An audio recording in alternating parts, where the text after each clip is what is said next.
Hello, everyone. Jeff, I'm turning it over to you. It's all yours.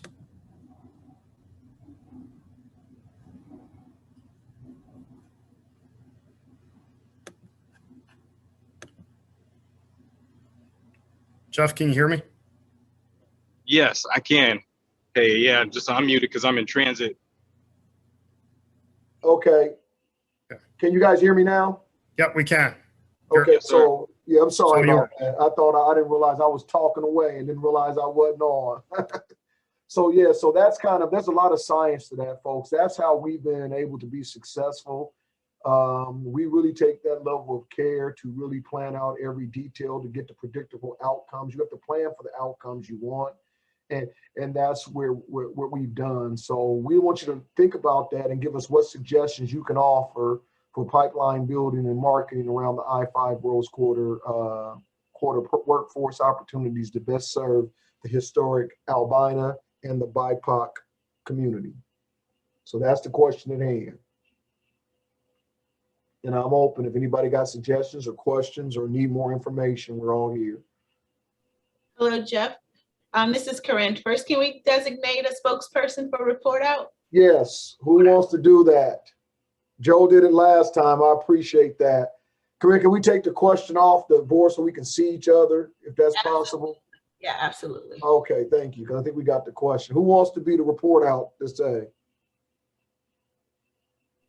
Joe already said he's got this. Why don't you let him go ahead and be the one this time too? I'll leave that to Joe. You and Joe fight that out. No, I can't. No. Last time I did it, they wore me out. They lucky I came back. So I'm here to just contribute. Amen. Can I get a volunteer, please?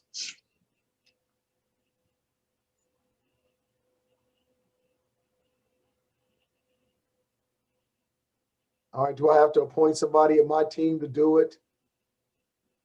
Anybody on my team want to volunteer? I can do it. Okay, thank you, Jennifer. This is why you're so special to me. Oh, yeah. Can we get the question repeated, please? The question is asking essentially you guys what suggestions you may have to build the workforce pipeline for this project for the black community and the black and the BIPOC community. That's what we're asking.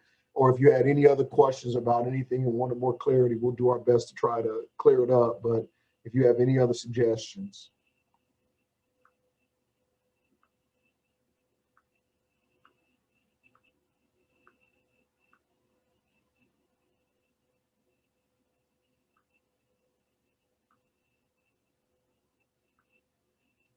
Come on, y'all not real talkative today, boy. What's going on with somebody got something to get? I have a suggestion. Okay. My suggestion is that someone within the project, I don't know who, partner with work systems or one of the work systems providers or a number of the providers so that we can put together some paid experiences now on the job sites. So figuring out how to get people, our target population, introduced now to the work that's going to be performed in the future, and we do it in a structured way that's paid. And work systems has resources in order to pay for people to have these experiences. So I think that would be one good way to begin now introducing the opportunities that will be coming in the future around the construction trades and more specifically this project. So Joe, let me ask you a question, because we use Work Systems Inc. for now a lot for our administrative work. We have several people over the years and constantly use them to place people. How do you do that? I would like to explore how we can do that for the trades, because I'm not sure how that would work for the trades, right? Because of all the apprenticeship and the union issues through that. So I like to explore that thought a little bit, because I'm not sure how to get around that with actual trades. We do it for hiring admin, and we move people into management. It started with Work Systems that have moved into management and been into that side. But I haven't been able to figure out how to navigate that with the trades. And I would love, you have a better relationship with them than I do. I would love to try to explore that with you. Yeah, no, I would agree if I think you're saying what I think you're saying, that part of the issue is the existing system and the trades in terms of getting the exposure. And I think that, if we're going to keep doing the same old thing that we've been doing, we're going to get the same old results. So I'm just trying to figure out how we address that issue around the trades, because I believe we need to expose as many Black folks and other folks of color to the work in a structured way that is outside the existing system. And what I do know is that organizations like ours and others have access to the people. I know Work Systems has the money. I think, to your point, Jeff, is it, how do we get beyond some of those traditional barriers that are put up by the trades, the unions, et cetera? That's fire. I've been trying to accomplish that for a while. That's fire. We have to. I'm in. It's gonna be it's gonna be a knockdown drag out. So we got to brace ourselves for it. But if we could do that, that would be huge for what we're trying to do on this project. And so, can we leverage ODOT? Can ODOT be a part of helping to facilitate and create that new strategy? Maybe. My concern is the wage rates too.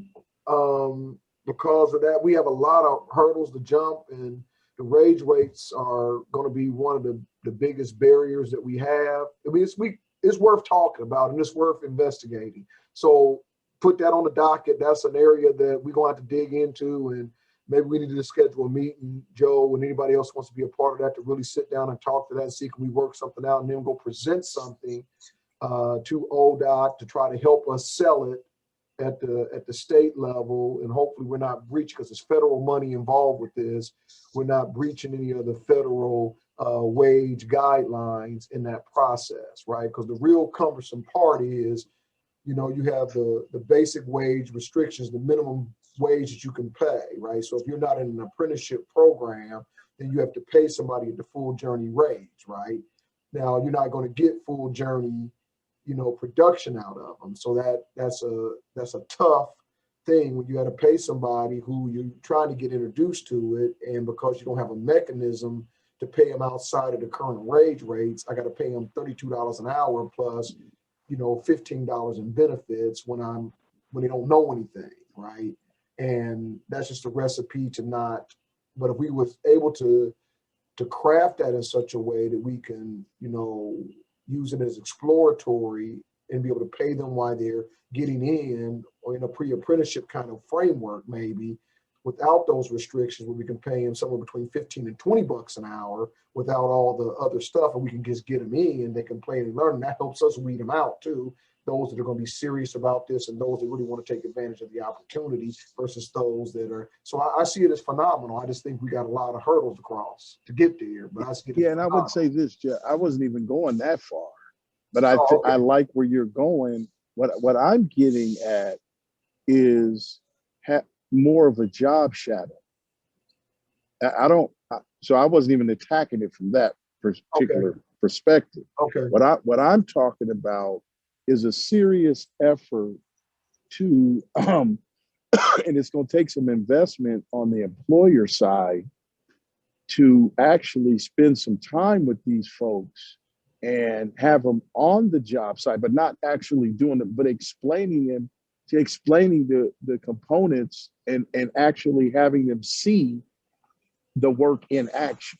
Okay, good. And then what I'm saying is they can be paid for that time. That's good.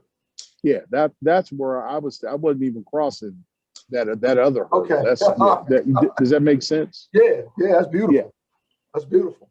Kanichi, I think it's *6. She's trying to speak. I think you hit *6 to unmute yourself. I'm sorry, guys.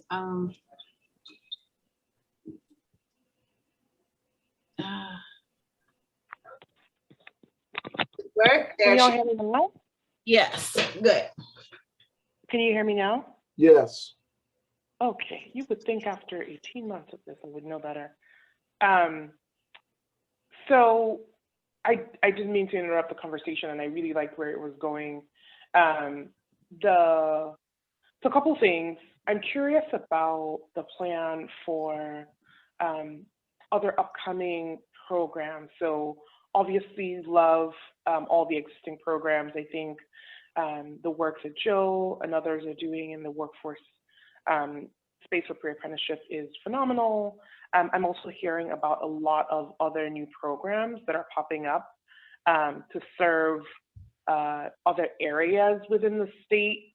And I'm curious about how that all fits in with this work, because we're going to need as many bodies as we can to get it moving forward. So have you considered reaching out to others who may be wanting to start focusing on other workforce related projects or opportunities to train folks?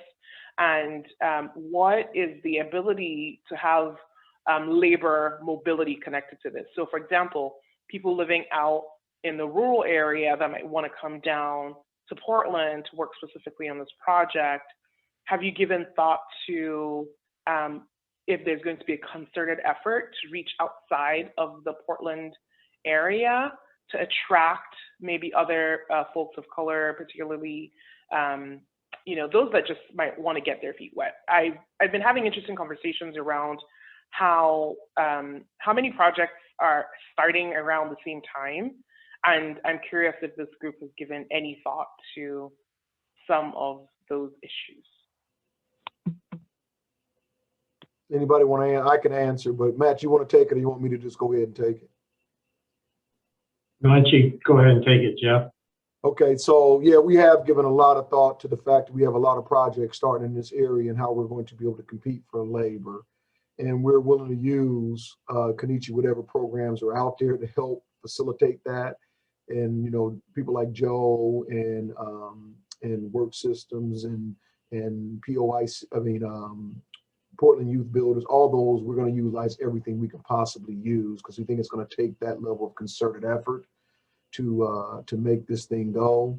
As far as actively recruiting in the rural areas, we don't have any plans for that. We're open to anybody participating, but we're primarily recruiting for us, for the minority, for the historic albino community is our primary focus for those people who have been most marginalized for this project and what's happened. We're not excluding anybody, but that's where we're going to spend most of our time actively recruiting for those families that were displaced by the I-5 Rose Quarter and giving them an opportunity to be able to participate and earn a living wage and a career on this project. So that's our primary focus. Again, we're not excluding anybody, but we're not going to do a lot of recruitment in the rural areas. We're going to be recruiting where the people from our community have moved to, and that's where we're going to focus our attention. I can honestly say that.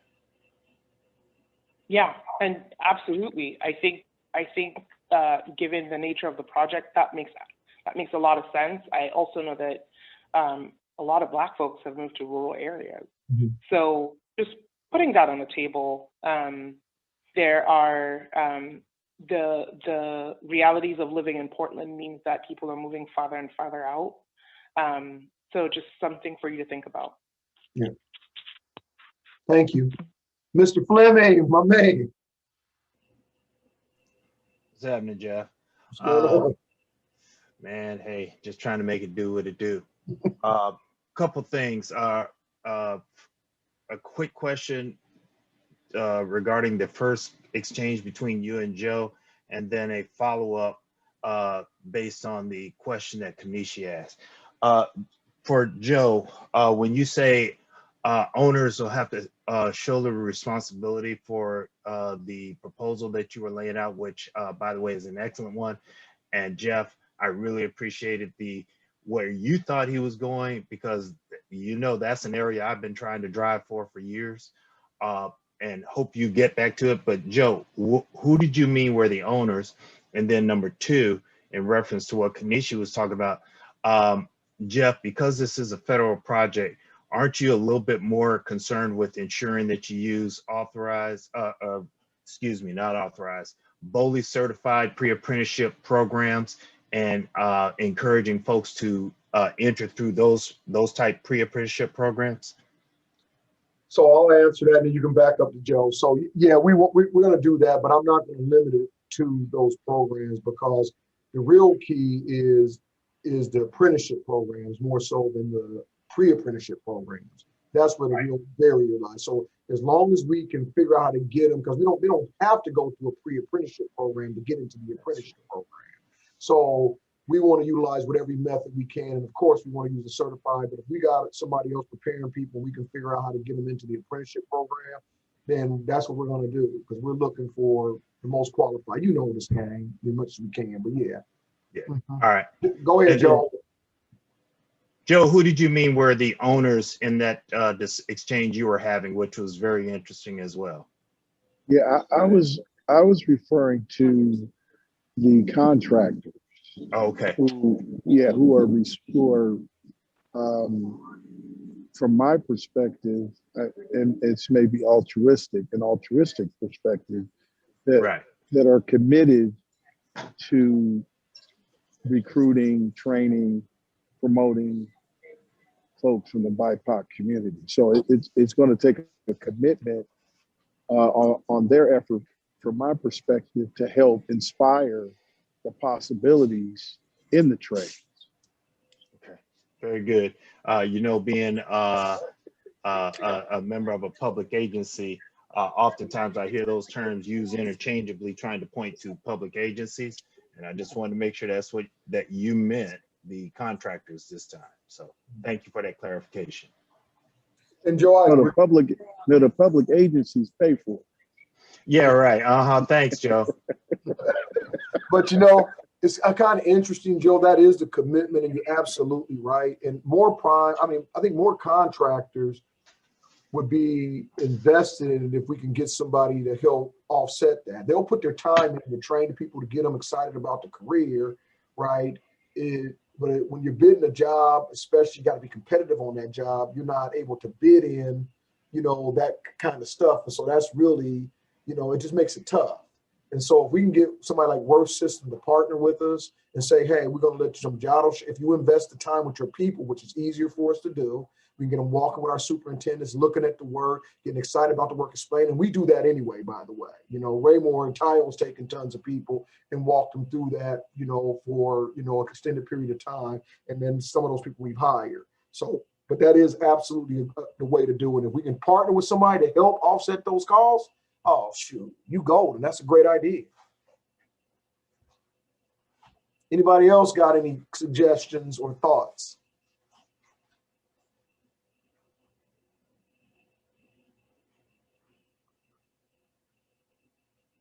Dr. Hennessy, good to see you. You don't have no thoughts or nothing you want to add? No, I'm good. I was pleased with the plan and the comments that have been made, and I'm good. Okay. Does anybody else have anything they want to add? Well, I would just say Kenichi brought up a really good point, and I think that one way to ensure that Black folks and folks of color across the state get the information and know about the opportunities to work through the workforce boards. They're a pretty tight-knit group. And I believe that Andrew McGuff would drive a process where the information would be shared statewide about the opportunity and the intention.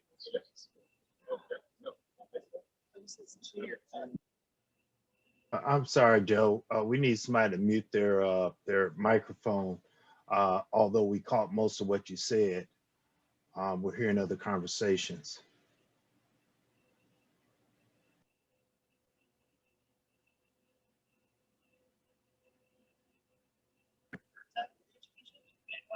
Yeah, I'll bring it up a little later. Okay. All right, this was an easy conversation today. That means we must have did a good job of presenting. Good job, team. Go team. So we did a good job presenting. So anything else y'all want to talk about on this project as we're going? Any other topics? You know, was it all the, if it wasn't any more clarity on some of the things we presented? Or you want to bring Kenichi, go ahead. You got your hand up. Is it doing it? We Sorry. hear you. Okay. All right. Sorry. So I heard Joe, and I wanted to repeat what he said.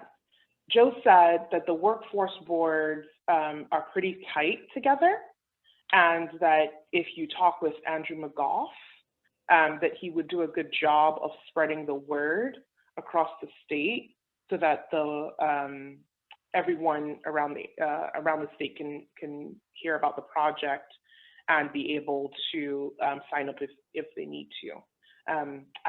There's a lot of nonprofits out there as well that might be able to also spread the word about the project. I just think it's exciting that this workforce plan is really focused on Black and BIPOC communities, and it'd be great for other communities who might not see a project like this or have access to building their skills to be targeted as part of the effort. So I just wanted to repeat back what I think I heard Joe say to the group.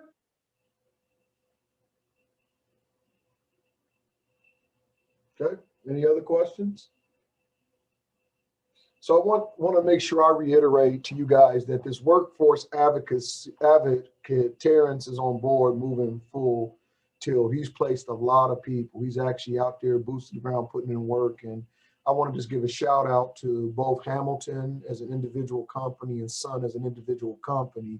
But Hamilton has put up their projects that they have now. We're placing people now with them.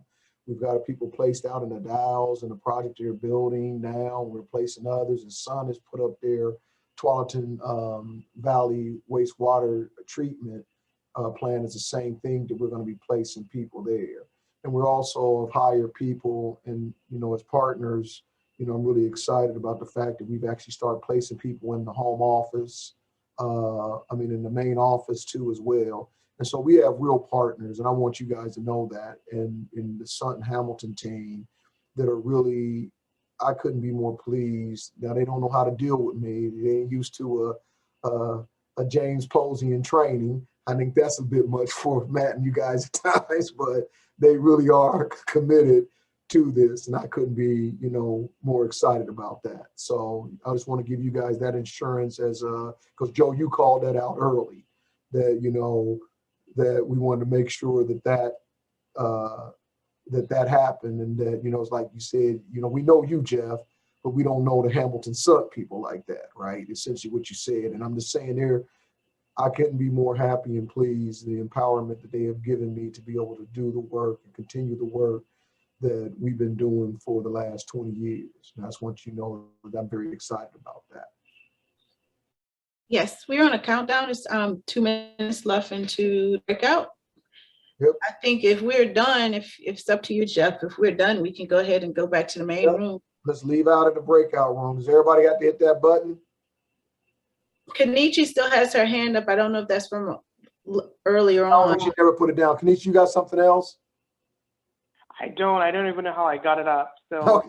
yeah. Okay. All right. All right. Okay, thank you.